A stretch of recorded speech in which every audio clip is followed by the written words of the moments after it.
MC Pilipili. Majina yako ni mengi sana. Ni kweli. MC Pilipili, baadaye Pastor Pilipili.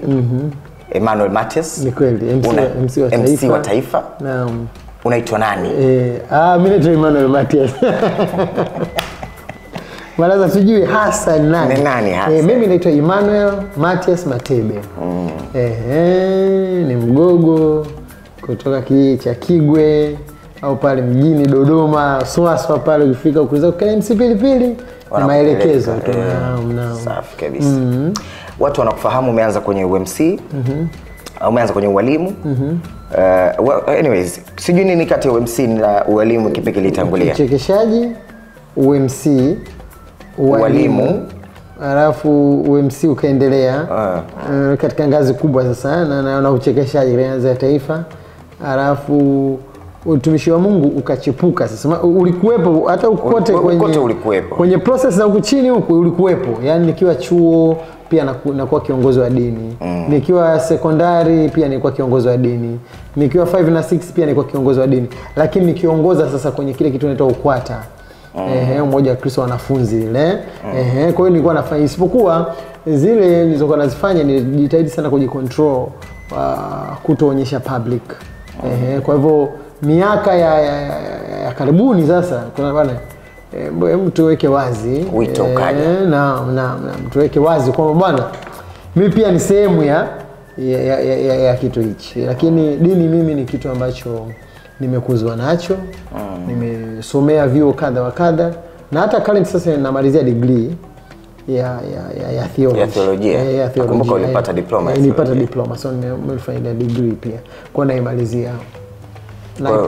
Napenda dini, nimempokea Yesu toka mwaka 1994. Toa kipindi. Kwa hiyo dini ipo, yani ipo kwenye maisha yangu actually. Na hata mimi kujitambua kama ni mchekeshaji na ni mchekeshaji wa taifa na kuweza kugusa sehemu kubwa ya taifa, nilijua kupitia maneno ya Mungu kwamba ninyi ni chumvi ya ulimwengu, au una nafasi ya kwenda ukatoka na kugusa watu walio wengi na nini. Basi kwa uwezo wa Mungu mara zote nasema sio mimi, sio kipaji, ila ni Mungu mwenyewe. Ni Mungu mwenyewe. Kwa hiyo ukagundua lini sasa mimi bwana, unasema mwanzo ulikuwa unaificha ile. Kwa nini? Na lini ukaamua kwenda dhahiri? Nini kilitokea hapa? Okay, sawa. Pengine kwamba hakuwahi kufahamu, hakuwahi kujua. Okay, sawa. Mimi ni mwalimu wa neno la Mungu. Mimi kwa sababu mimi professionally I'm a teacher. Kwenye mambo ya dunia, yani mimi ni mwalimu wa masomo kadhaa, lakini ilivyoanza mimi nikiwa niko form 1 mwaka 2001 nilikuwa form 1 ndo nilianza kujua sasa. Kutoka kipindi hicho nilianza kuwa kiongozi wa mikusanyiko ya kidini ya mashuleni. Umeona kuna UKWATA, kuna TYCS na nafikiri ndugu zetu Waislamu pia wanayo alkadhari ambao inatunza watoto kwenye kwa mimi kwanza form 1 nilikuwa nafanya hizo huduma na kuwaleta watu, kuorganize, kukusanya waimbaji hawa nini nafanya. So kipindi hicho sikuwa nafanya sikuwa naonyesha sana, isipokuwa nilikuwa ni mcheshi kwenye hivyo vitu. Yaani pamoja nikiwa kiongozi lakini nilikuwa nachekesha sana kwenye event za kanisa. Hizi Easter conferences, nini mikutano mikubwa ya namna hiyo nafanya hivyo, lakini pia nafundisha neno kanisani nilipokuepo, lakini huko kwingine. Kwa hiyo walikuwa wanajulikana ni pastor fulani mcheshi. Sasa nilipoanza kushika mpaka kuja kwa sababu ya biashara, sikuwa nimetaka kuiweka ule uwezo. Lakini hata kuja Dar es Salaam najitokeza, nilikuwa napata nafasi kualikwa kwenye makanisa na hubiri, na kwenye makanisa na hubiri, lakini nilikuwa siposti na speak picture siweki. Lakini baada ya msiba wa mama yangu, ukiangalia kwenye video ya harusi, siku ya harusi yangu, mama mwenyewe alisema kwamba mwanangu, Mungu akikuita uwe tayari kumfuata. Ipo kabisa sauti yake. Na actually mama unajua akisema yeye anakujua vizuri, anakuona, aliona kitu kama hiyo. Na mimi kilikuwa ni kitu ambacho nakipenda. Na nilivyokubali kuitikia wito, ndio maana nikasema wazi sasa. Kwa sababu unajua kitu ambacho mama yako amesha kuona unacho, hicho unacho kwa uhakika. Kwa sababu yeye amekuona toka ukiwa hauna mpaka umekuwa nacho. Na hata kwenye siku zake za mwisho mimi nilikuwa ni kama pastor wake yani. Kwa hiyo na mara kaniambia mwanangu una kitu kikubwa kwa ajili ya nchi. Kwa hivyo Mungu agusa afanye. Mimi nilipoamua kuwa mchungaji niliwaza kwa udogo. Yaani mimi niliwaza niwe mchungaji tu hapa Mbezi Beach. Niliwaza mimi mchungaji tu hapa Mwenge. Unaona lakini mimi nikiwa mchungaji hapa Mwenge, mimi Kahama wananihitaji. Masumbwe kule wananihitaji, Kakola wananihitaji. Umeona sehemu kama Meatu, Simiyu, kule kote wananihitaji. Sasa Mungu aliniona kwa ukubwa huo ya kwamba wewe ni mtumishi wa taifa, sio mtumishi wa mtaa. Kama vile ambavyo ulikuwa MC, ukawa MC wa mtaa, wa wilaya, mpaka baadaye ukaja kuwa MC wa taifa. Ndivyo ilivyo. Sasa huwezi kuwa Mungu. Sasa tunapata jina lingine la mtumishi wa Mungu wa taifa. Ni kabisa ni servant of the nation. Servant of the nation. Ni servant of the nation. Kama ilivyo kwamba master of Solomon of the nation. Kwa hivyo mimi kwenye kila jambo ninalolifanya Mungu ameniambia kwamba mimi yani natoshea nchi nzima. Iwe ni UMC, iwe ni comedy, iwe ni taifa, iwe ni utangazaji pia. Nimekuwa mtangazaji. Nakumbuka. Nimekuwa mtangazaji kabisa ile full kabisa. Wa TV na mtangazaji wa radio.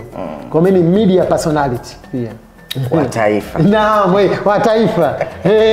Ndio maana mimi nikiingia brother hapa nashukuru tunaenda kwa MC Muleba. Mfano unaenda kuna MC hao wa Dar, MC wa Dodoma, MC wa Arusha, alafu kuna MC wa taifa ambaye ni mmoja tu. Ni MC hiyo tusichanganye. Hao MC wengine ni hapa. Na ndio maana hao MC wengine wote unitajie unayemjua wewe, hakuna ambaye ananifikia. Hakuna ambaye ananigusa. Hakuna ambaye ana kitu ambacho mimi ninacho. Pilipili, unaendelea na huduma ipi sasa ya uchungaji? Ndo nimalizie sasa. Nimalizie sawa. Mimi nilijiona kwenye huo udogo kwamba naweza kufanya hapa, nifanya hapa, hapana. Mungu akaniambia kwamba wewe ni wa taifa. Sasa ili kuwa wa taifa uwezi kuwa kwamba mimi ni wa taifa sawa. Papo naenda inabidi kuanza preparation sasa ya kuevoke taifa sasa. Umeona yani inabidi nianze maandalizi ya kuevoke taifa ambayo unaweza usione sasa hivi, unaweza sasa hivi ukaona pamefunikwa na nini, lakini ndio tunaenda. Ndio maana kwenye barabara ya kuja huku kwenye hii barabara kuu kuna mwendo kasi inajengwa mule. Kwa hiyo utakuta kuna sehemu pamezibwa, kuna sehemu huwezi kuona vizuri. There are something under the process. Kwa hivyo mimi nilivyotoka sasa kwenye ndani, sasa hivi najiandaa sasa kwenye kwenda taifa kupata stage nzuri, kupata hizi speaker kubwa, umeona, kupata vyombo vya muziki. Na wapo viongozi kabisa ambao wameniambia kwa midomo yao. Akiwa Mheshimiwa Waziri wa Ulinzi, kakaangu Bashungwa, sema bwana mimi napenda mambo yako ya dini na niko tayari kukusaidia uweze kupata vyombo vya muziki kama sadaka yangu. Utakuwa unafanya sasa makongamano. Naam. Utumishi wako ni wa makongamano. Ni wa makongamano. Yaani kama unavyoona Mwamposa anafanya, kama unavyoona Labaton Kapola anafanya. Umeona tutakuwa tunaenda sasa leo labda Simiyu siku 3, Bukoba siku 2, umeona Arusha siku 4, vitu kama hivyo. Yaani kama unaona mzunguko hata Kishki vile anavyoenda. Wito ni mkubwa sana. Naam, umeona sasa unahitaji nguvu kubwa. Yes, kwa sasa hivi sasa tulisimama kwenye ule udogo tukajiandaa sasa kuevoke taifa. Kwa mlisimama kwenye udogo. Yes. Kafunga kanisa. Yes. Waumini wako walijisikia vipi wakati unafunga kanisa? Walipokea namna gani? Wako vizuri. Tayari ulikuwa na waumini? Ninao tu mpaka sasa hivi. Niliwaelekeza kwenye baadhi ya watu ambao nawaamini. Watu ambao nawaamini. Kwa sababu unajua hichi ni kizazi chetu hichi. Na prophet mmoja anaitwa IPM, yuko hapo Mbuyuni, is my friend. Ninamfuatilia sana. Kuna Mheshimiwa Masanja, pastor, ambaye ni rafiki yangu na ninamfuatilia sana. Kuna Pastor Ton Kapola, ni rafiki yangu kabisa, soka tumekuwa pamoja, tumeanza naye huduma pamoja. Mimi nimekuwa MC kwenye harusi yake zaidi ya miaka 10 iliyopita. Kwa hivyo yupo pale. Mheshimiwa Mwamposa, is my friend, na itoka kwa mdogo. Kwa hao mimi naweza kusema nenda pale, nenda pale kwa sababu hawa wote tuna Mungu mmoja. God is one. God is one. Kwa hiyo huwa tuna nafasi ya kukutana na mara moja kwa mwezi. Umeona, tunaangalia, lakini tuna magrupu ya WhatsApp ambayo tunawasiliana. Kwa hiyo wote tuko vizuri, na wapo wanaendelea kuhudumiwa lakini kama wanapata nafasi nzuri sana wana kitu fulani ambacho wanahitaji ushauri wa mwongozo wa kwamba wananitafuta, tunazungumza, tunaweka sawa, tunaenda. Vipi, una marafiki Marafiki zako? Unao? Unadhani usipokuwepo wanakuzungumzia vipi? Marafiki zangu? Yaani kwamba wanakuzungumza Pilipili asipokuwepo wanakuzungumzia namna gani? Nafikiri kwenye ucheshi, kama mcheshi, ni mtu mwenye upendo, mtu wa watu. Mtu wa watu, mtu mwenye upendo. Sasa kuna hoja zinakuja. Hama kwenye tasnia, rudi kwenye tasnia nyingine, toka hapa kwenda hapa kwenda hapa. Watu wanatafsiri kwamba hujafika unapotaka. Kwani mimi naenda wapi? Umetoka kwenye ualimu, ukawa MC, ukawa mchekeshaji, ukawa mchungaji. Unatoka kwenye uchungaji wa kawaida, unakwenda kwenye mtu wa mihadhara, kongamano ya taifa. Hii hama unaonekana msimamo wako hauko thabiti. Bado hujapata unachohitaji. Unataka nini kwenye maisha? Mimi ninachokitaka kwanza kutumia kila kipaji nilicho nacho. Yaani kutumia, unaamini kwenye uwezo wa vipaji vingi? Yes. Kabisa. Hao waliosema kwamba uwezi kutumikia mabwana wawili ni wavivu. Ni wavivu. Trump huyo hapo ni mfanyabiashara mkubwa, ni inspiration speaker, ni mtu ambaye alikuwa anaandika vitabu, ni mtu ambaye ameinspire watu wengi, lakini ni rais. Kwa hiyo usijizuie kuota. Nasema never too old. You are not that old to dream. Dream. Ota ndoto. Unaweza ukawa yoyote unayotaka kuwa muda wote kabla hujafariki. Unapopata nafasi ya kuamka ukawa mzima, una nafasi ya kufanya kitu kwa ambacho unakiweza, just go and do it. Kwenye ndoto hizo ukapata utumishi, maono ya kuwa mwanasiasa. Kuna nyakati uligombea ubunge, tamani kupata nafasi uchaguliwe uwe mbunge. Ni kweli. Hii nayo pia imekaa vipi? Hiyo ipo kwa sababu ule si ni utumishi ule. Na ule ni utumishi. Ule ni utumishi kwa sababu unapokuwa mbunge utasaidia kina mama, utasaidia wagonjwa, utasaidia wazee, utasaidia watoto, ambayo mimi pia bado kwamba sisubiri ili niwe mbunge kufanya hivyo. Ni vitu ambavyo navifanya mpaka sasa hivi. Kwa kupitia NGO yangu ya Pilipili Foundation, tunaenda na kugusa maisha ya watu wengine wasiojiweza. Ndio maana hata mimi sasa hivi nina wagonjwa ambao wametoka kwenye jimbo hilo ambalo niligombea last time, ambao nimewachukua na nimewaleta huku na hudumia vizuri na wanaenda. Kuna shule ambazo pia nimezisaidia ambazo ziko pale. Mimi sisubiri cheo ili kuweza kutoa kitu nilicho nacho. Kwa sababu huwezi kujua kifo kipo lini. Ila unapata nafasi ya kufanya huduma, unapata nafasi ya kuhudumia watu, unafanya. Hii nyingine ni kuelewa tu kuhusu utaratibu unavyoenda. Mimi sio mtu wa kwanza kuwa kwenye dini alafu kupenda siasa. Ukimwangalia Mfalme Daudi pia alikuwa hivyo hivyo. Unaposikia Daudi alikuwa mfalme ndio ubunge, ndio mwenyekiti, ndio rais. Unapomsikia Yusufu alikuwa waziri mkuu, ndio waziri mkuu huyu kama kina Majaliwa hawa. Yaani ni siasa. Maana yake kama angekopa kipindi hichi angekuwa kwenye chama afu ndio angekuwa na nafasi. Ndio maana mimi huwa siogopi popote pale kusema mimi nipo Chama cha Mapinduzi. Mheshimiwa rais wetu Mama Samia Suluhu Hassan ni rais wangu na mwenyekiti wangu wa chama. Na pia mimi ni kiongozi wa chama, mimi ni afisa wa Chama cha Mapinduzi. Mimi ni mjumbe katika kamati ya siasa ya wilaya ya Bahi Dodoma, ambapo tunaangalia miradi, tunatembelea kuangalia ilani ya chama na mama anavyofanya, hela zake zimeenda vizuri, miradi imefika. Mimi pia ni mjumbe wa halmashauri kuu, umeona, ya chama, umeona, kwa wilaya yetu ya Bahi. Kwa hiyo napata nafasi ya kutoa maoni yangu, mawazo yangu kwa kupitia chama chetu cha Mapinduzi. Kwa hiyo na hiyo. Sasa unajua hayo ni maisha. Sasa mimi nafikiri moja kati ya kitu ambacho labda akikuwa monitored sana ni jinsi ya kujulisha umma. Nilikuwa naujulisha umma too much kwenye kila kitu. Yani labda nitasaidia watu. Yaani mpaka vitu unajua wewe ukiwa binadamu kuna vitu ambavyo ni tabia yako. Sasa tabia yako au vitu unavyopenda wewe sio lazima viwe kwenye jamii. Jamii vina mtu ambaye vinamtaka. Jamii inamtaka MC Pilipili na inaridhika na MC Pilipili. Sio lazima awe mchungaji.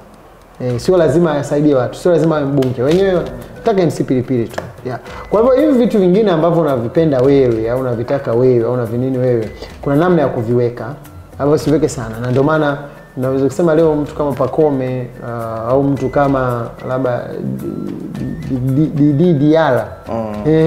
Didi Diala ana sifa hiyo ya kutoka kidogo, anaenda anapiga. Sasa hiyo maana yake mara moja anakuwa kama beki hivi lakini anarudi kwa kwamba yeye ni namba 1 anacheza.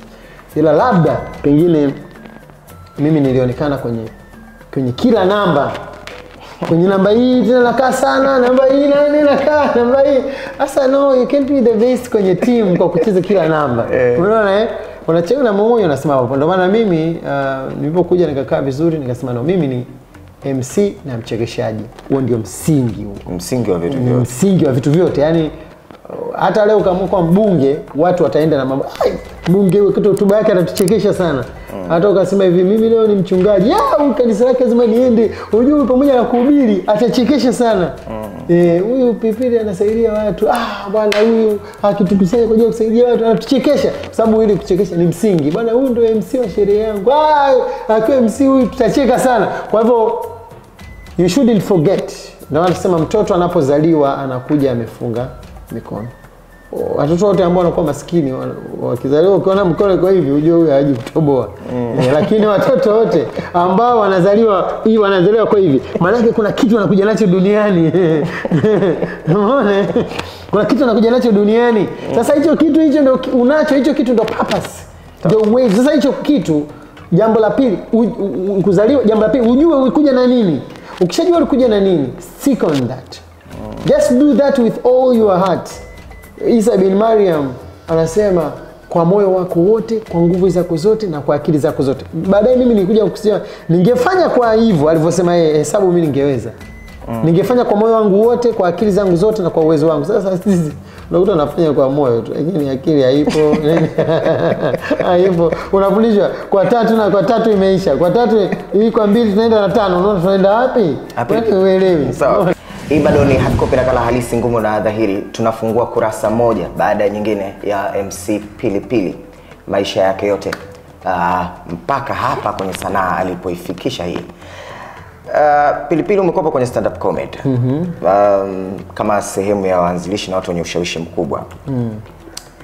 Ushawishi ule wa zamani na wa sasa. Vijana wa sasa hivi kwenye stand up comedy wanaonekana kuchukua nafasi kubwa kuliko nyinyi ambao mmeianzisha stand up comedy. Hii wewe unaitazama kwa sura ipi? Hapana, ipo vile vile, isipokuwa tu inazama zake. Yaani uwezi kusema kwamba ushawishi ambao alikuwa nao Mwalimu Nyerere ni tofauti na ushawishi ambao anao Tundu Lissu au kupima hivyo.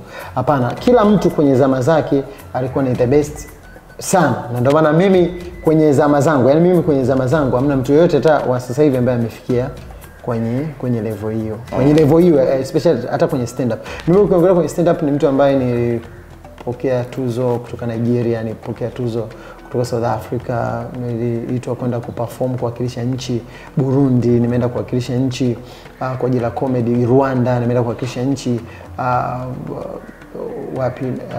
Kenya kwenye show kubwa sana ambayo niko mimi, yuko Basket Mouth wa Nigeria. Yani ukipanda pale unasimama kwa niaba ya nchi lakini kadhalika Uganda ambayo hamna comedian ambaye amefanya sasa hivi.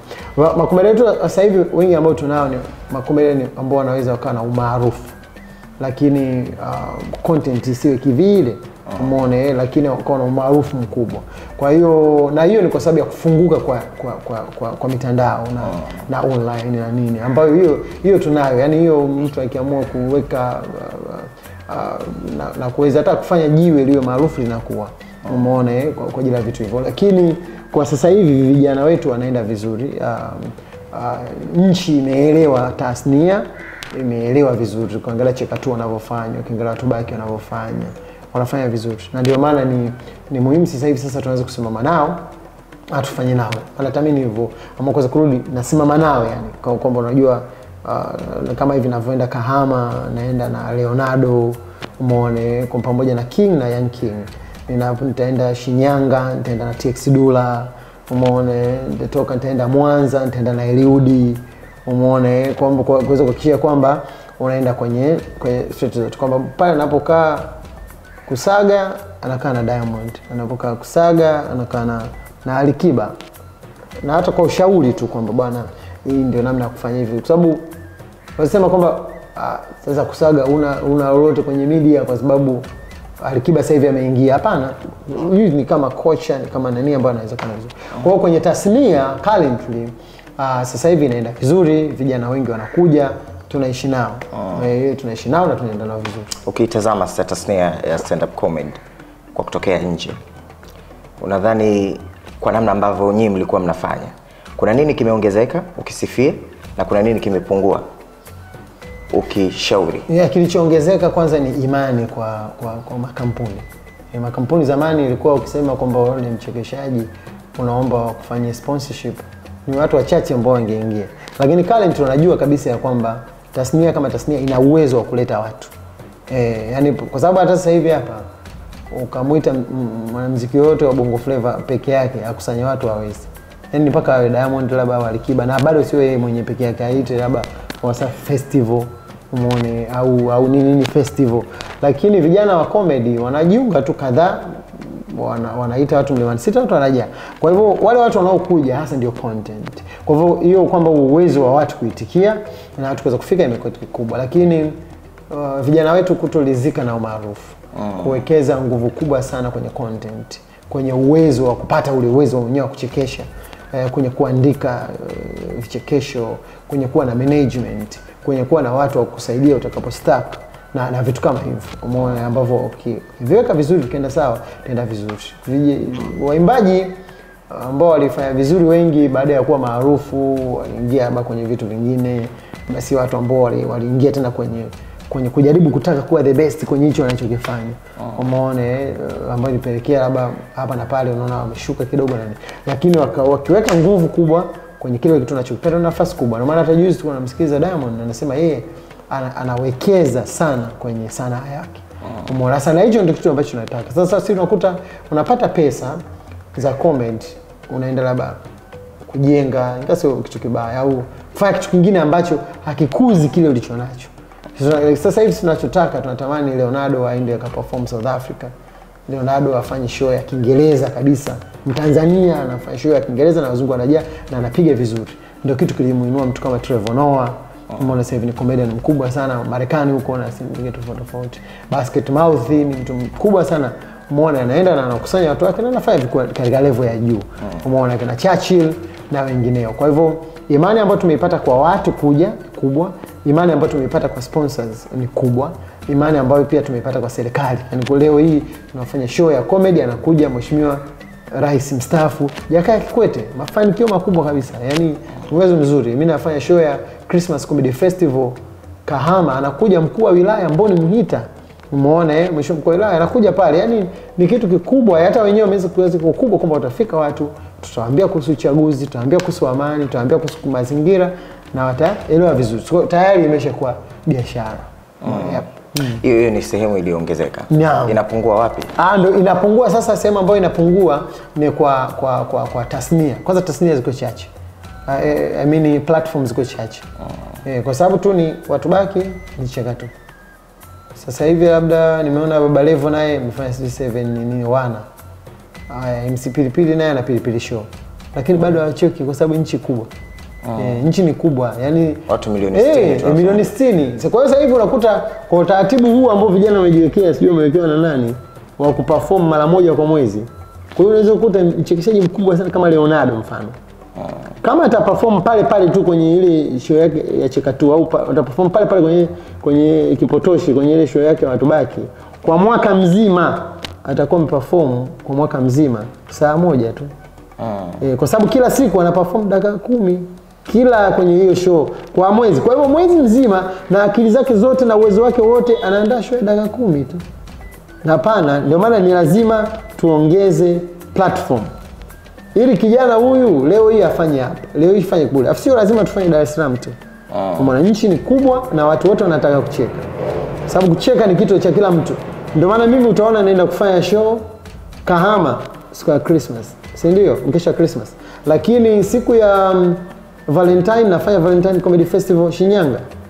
Umeona, siku ya Easter nafanya Easter Comedy Festival, Easter Sunday Comedy Festival nafanya Mwanza.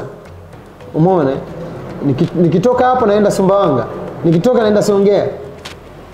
Nchi bado ni kubwa. Wala sio sasa unajua watu wameshajaa. Sasa watu hapana. Bado kuna empty sky kubwa ambayo unaweza ukapaa popote tu.